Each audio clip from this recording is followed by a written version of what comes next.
In this video, I will be discussing what is happening with the Eglinton Crosstown line, also known as Line 5. Toronto's light rail project that has been in the making for about 15 years now, and they still cannot come up with an opening date. So, to figure out how we got to this point, let's go back to when the project first started.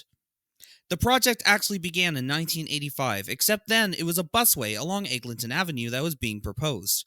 But then in 1986, they went from proposing a simple busway to proposing a subway. Several years later, under Mayor David Miller's Transit City Plan in 2007, instead of a subway, they decided to build a light rail. More on Transit City project in another video. Premier Dalton McGuinty agreed to fund the project in 2009, but City Mayor Rob Ford cancelled the project in 2010 and he proposed that it would be a subway. However, in 2011, when the work restarted, the project was scaled back down to a light rail. The original idea was reinstated in 2012, with the construction being officially managed by the Infrastructure of Ontario. Then in 2013-2014, Eglinton Avenue was transformed into a construction zone and began being plagued with multiple disruptions affecting residents and businesses, such as road closures and detours. Now in 2025, even though the tracks and stations have long been completed, the Ontario government and the Toronto governments still cannot work out an opening date, despite officials saying year after year, it should be open next summer, it should be open next fall, or it will for sure be open next year. But guess what? It never did. It was only back in October of this year when they announced the final phase of testing, a rigorous 30-day testing period where they would run the trains as if they were in regular service, following the scheduled arrival and departure times.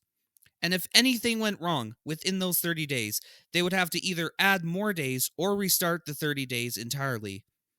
But of course, the big question is, why has it taken 15 years to build a light rail line? The short answer is incompetence and corruption. There's been multiple examples of this throughout the project, such as a complete lack of transparency around what's been going wrong and why it's been going wrong. Because it seems to be a repeating pattern at this point. They say they're going to open it soon, something else goes wrong, and they announce it's going to be delayed again. The thing is, because of the lack of transparency, they're not actually telling us the real reasons for what's taking so long. How can a company be so incompetent that it takes 15 years to build a light rail line, while over in Montreal, they have completed 2 branches of the REM automated light metro system in about half the time?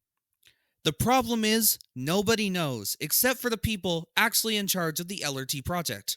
Well, there are many different theories going around about why this is. If you look up on the internet and go into different sites, they'll tell you about the technical failures, mechanical failures, and all that stuff. But there is no definitive answer to why those problems keep occurring in the first place that is available to the public, or at least not that I know of. So let me know in the comments why you think this is happening and what you think the solution is.